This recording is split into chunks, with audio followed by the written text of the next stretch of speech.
He was restocking vending machines when the VP overheard him explaining quantum computing concepts to a confused intern. What happened next transformed not just his life, but the entire tech industry's approach to talent.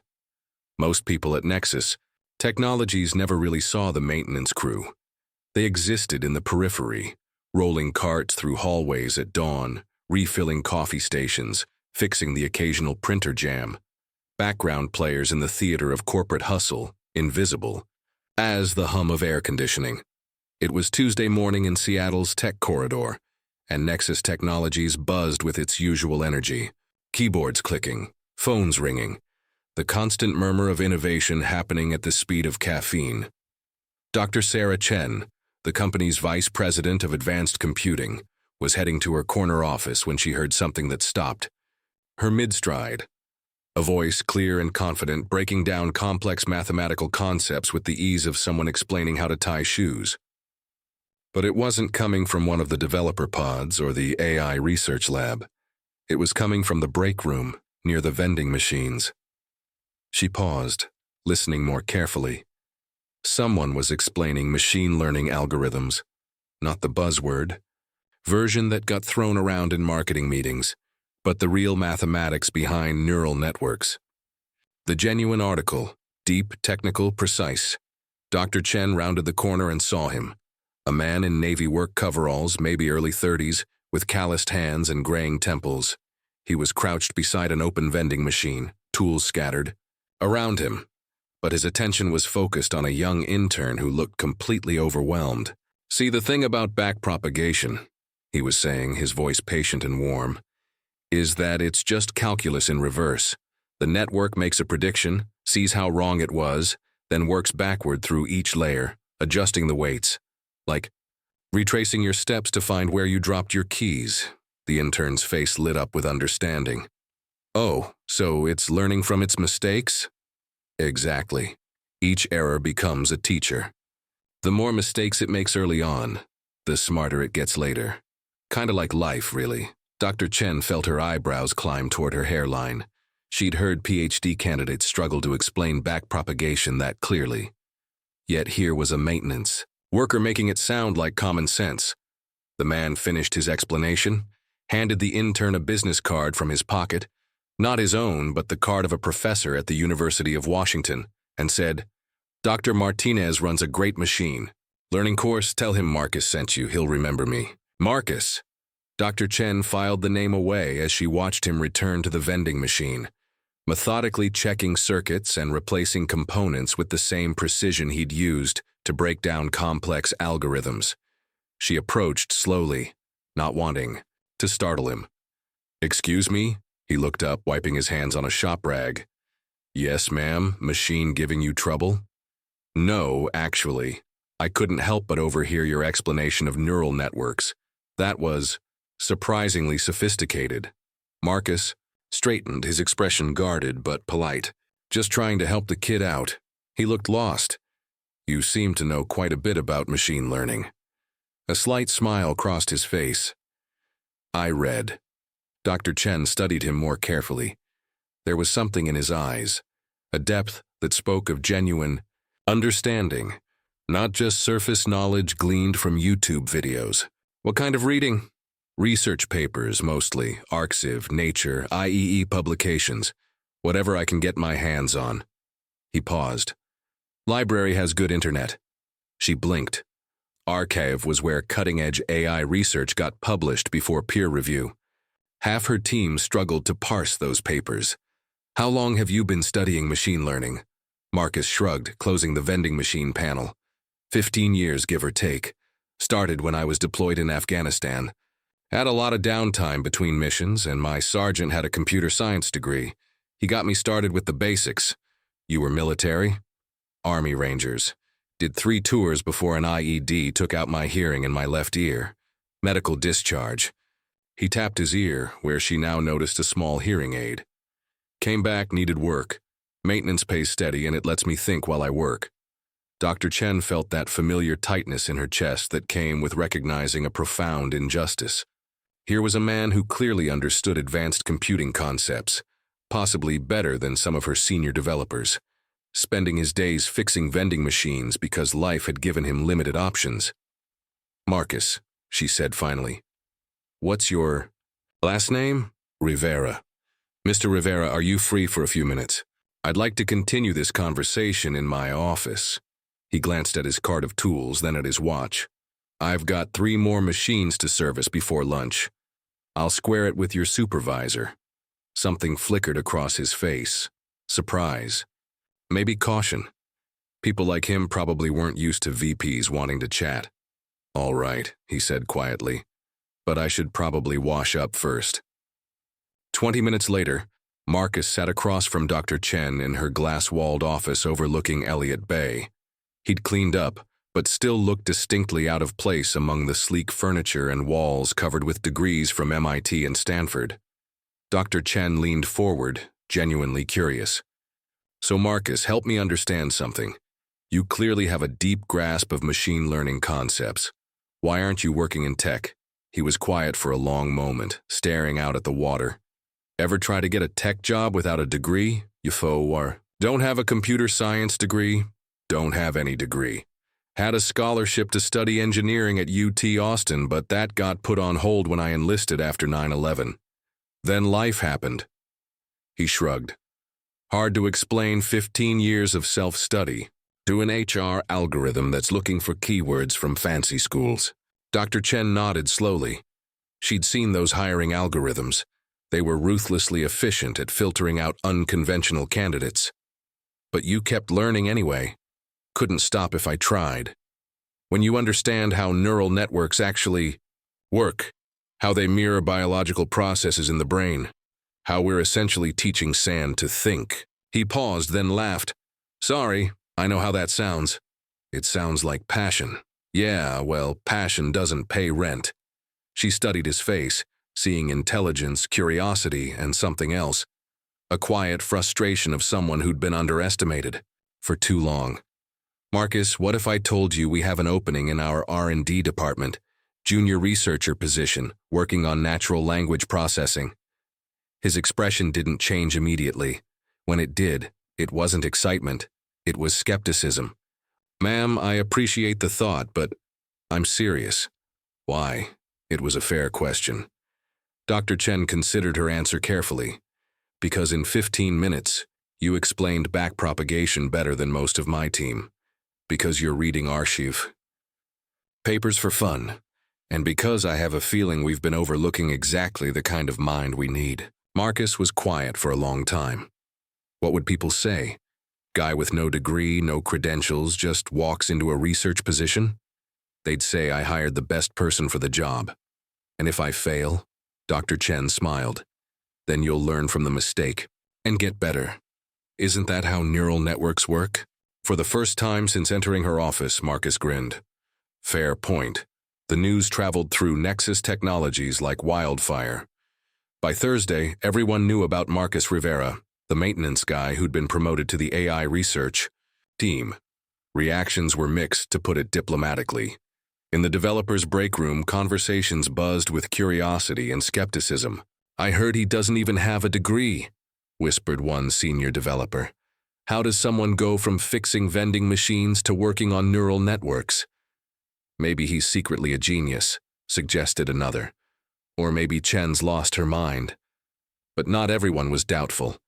Jake Morrison, a machine learning engineer who'd been stuck on a particularly tricky algorithm for weeks, decided to seek out the company's newest researcher. He found Marcus in Lab 7, hunched over a computer, surrounded by printed research papers and scribbled notes. "Mind if I ask you something?" Jake said, settling into the chair beside him. Marcus looked up, still adjusting to being sought out for his expertise rather than to fix something broken. "Shoot. I'm working on a recommendation system that's supposed to predict user behavior, but it keeps overfitting to the training data. Performance drops off a cliff with new users." Marcus nodded thoughtfully. "Classic bias variance trade-off. Your models memorizing instead of generalizing. What regularization techniques have you tried?" For the next hour, they dove deep into the mathematics of machine learning, trading ideas and approaches. Marcus sketched diagrams on the whiteboard, explaining concepts with analogies that made complex ideas accessible. When they finally cracked the overfitting problem, Jake sat back in amazement. "Where did you learn to think about problems like this?" Marcus gestured at the stack of papers on his desk. "Same place as everyone else, just took a different route to get here." Word of Marcus's problem-solving abilities spread quickly through the R&D department. Soon, developers were regularly stopping by Lab 7 for advice, collaboration, or just to understand how someone without formal training could see patterns they'd missed. Dr. Chen watched this organic mentorship develop with satisfaction. But she also noticed the whispers in the elevator, the skeptical glances at company meetings. Not everyone was ready to accept that expertise could come from unconventional places. The real test came 6 weeks later, at the quarterly tech review meeting. Marcus had been working on a natural language processing project, developing an AI system that could understand and respond to customer service inquiries with human-like comprehension. It was ambitious work, the kind typically reserved for senior researchers. The conference room was packed with department heads, senior developers, and executives. Marcus stood at the front, looking composed despite being the only person in the room without a college degree or formal tech credentials. "Traditional chatbots fail because they treat language like code," he began, his voice steady and clear. "But language isn't logical. It's emotional, contextual, full of contradictions. To build AI that truly understands human communication, we need to teach it not just what words mean, but what they feel like." He walked through his approach, a hybrid system that combined traditional NLP techniques with emotional intelligence algorithms, trained on millions of customer interactions to understand not just what people were saying, but the frustration, urgency, or satisfaction behind their words. The demo was flawless. The AI didn't just respond to customer queries, it engaged with them, picking up on emotional cues, adjusting its tone accordingly, even demonstrating something approaching empathy. When a test customer expressed frustration about a billing error, the AI responded with genuine understanding. "I can hear how frustrating this must be. Let me make sure we get this sorted out for you right away." The room was silent for a moment, after the presentation ended. Then Robert Kim, the notoriously tough head of product development, began to clap. Others followed until the entire room was applauding. After the meeting, executives crowded around Marcus asking technical questions, discussing implementation timelines, treating him exactly like what he'd become, an expert in his field. "Doctor." Jen watched from across the room, smiling. Later, she approached him as he packed up his materials. "How does it feel?" she asked. Marcus considered the question seriously. "Like I can finally breathe." 3 months later, Marcus's customer service AI system launched company-wide, reducing response times by 60% and customer satisfaction scores by 40%. Tech blogs picked up the story, not just because of the system's capabilities, but because of its creator's unconventional background. The article in Wired magazine opened with, "Sometimes the most innovative minds in tech aren't found in Silicon Valley boardrooms or MIT lecture halls. Sometimes they're fixing your office printer, waiting for someone to notice they've been thinking about the future all along." Marcus framed that article, not out of ego, but as a reminder. He hung it in Lab 7, where it served as inspiration for the steady stream of interns and junior developers who sought his guidance. One afternoon, a young woman approached his desk, looking nervous. "Mr. Rivera, I'm Maria Santos, new intern. I don't have a computer science degree either. Just taught myself to code online. I was wondering if you had any advice." Marcus looked up from his work, seeing in her eyes the same hunger for knowledge, the same fear of not belonging that he'd carried for years. He smiled and gestured to the chair beside his desk. "First thing you need to know," he said, "is that curiosity matters more than credentials. The degree gets you in the room, but it's what you do once you're there that counts. But what if people don't take me seriously? Then you do the work so well that they have no choice." Maria smiled, some of the tension leaving her shoulders. "How do you handle the imposter syndrome?" Marcus glanced at the Wired article on his wall, then back at her. By remembering that I'm not an imposter, I'm just taking a different path to the same destination. And sometimes the unconventional routes lead to the most interesting discoveries. Dr. Chen, walking past the lab, paused to observe this mentorship in action. Marcus had become more than just a researcher. He'd become a bridge between worlds, proving that talent could emerge from anywhere if given the right opportunity. 6 months after his promotion, Marcus was invited to speak at the National AI Conference in San Francisco. Standing before an audience of tech leaders, researchers, and innovators, he shared his story, not as a feel-good tale of triumph over adversity, but as a call to action for an industry that often overlooked unconventional talent. "We spend billions of dollars trying to solve the talent shortage in tech," he said, while ignoring the brilliance hiding in plain sight. The next breakthrough in AI might come from someone currently driving for Uber, someone stocking shelves, someone fixing your computers, but only if we're willing to look beyond the resume and see the mind behind it. The applause was thunderous, but what struck Marcus most were the conversations afterward. Person after person approached him with similar stories: self-taught programmers working dead-end jobs, brilliant minds trapped by circumstances, innovators waiting for someone to notice their potential.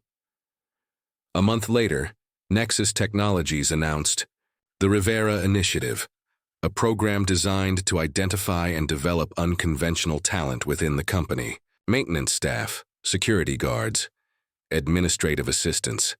Anyone could apply to have their skills assessed for potential career transitions into technical roles. The program's first cohort included a night security guard with a passion for cybersecurity, an administrative assistant who developed sophisticated Excel macros in her spare time, and a facilities manager with an intuitive understanding of systems optimization. Marcus led the program's technical training component, drawing on his own experience to help others navigate the transition from overlooked to essential. He didn't just teach them coding and algorithms. He taught them how to speak up in meetings, how to present ideas confidently, how to believe in their own expertise. 1 year after that conversation in the break room, Marcus Rivera stood in his corner office, a far cry from the supply closet where he used to store his maintenance cart. Through his window, he could see the city skyline, dotted with tech companies that were slowly beginning to recognize that innovation didn't always come with traditional credentials. His team had grown to 12 researchers, half of whom had unconventional backgrounds. They were working on projects that pushed the boundaries of what AI could accomplish, approaching problems with perspectives that traditional academic training might have overlooked.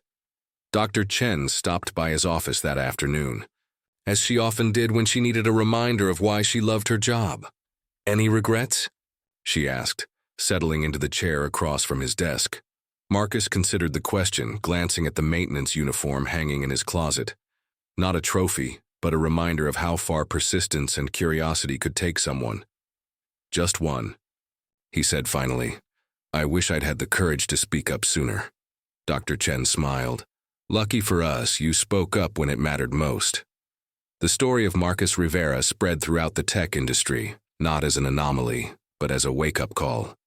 Companies began reevaluating their hiring practices, looking beyond degrees and pedigrees to find the hidden talent in their own organizations. It wasn't about lowering standards. It was about recognizing that intelligence, creativity, and innovation could emerge from anywhere, that the janitor who fixed your printer might also be capable of revolutionizing your entire approach to artificial intelligence. That brilliance doesn't always announce itself with credentials. Sometimes it whispers mathematical equations while restocking vending machines, waiting patiently for someone wise enough to listen. The next time you pass someone whose job seems small, whose position seems insignificant, remember Marcus Rivera. Remember that genius doesn't always wear a suit or carry an impressive resume. Sometimes it carries a toolbox, speaks with calloused hands, and dreams in algorithms. The most important discoveries often happen when we stop looking at what people do and start seeing who they really are. Because talent is everywhere. We just need to be brave enough to recognize it and wise enough to nurture it when we do. In a world obsessed with credentials and pedigree, Marcus Rivera proved that the most valuable asset any organization can have isn't a perfect resume. It's a curious mind and the courage to let it flourish.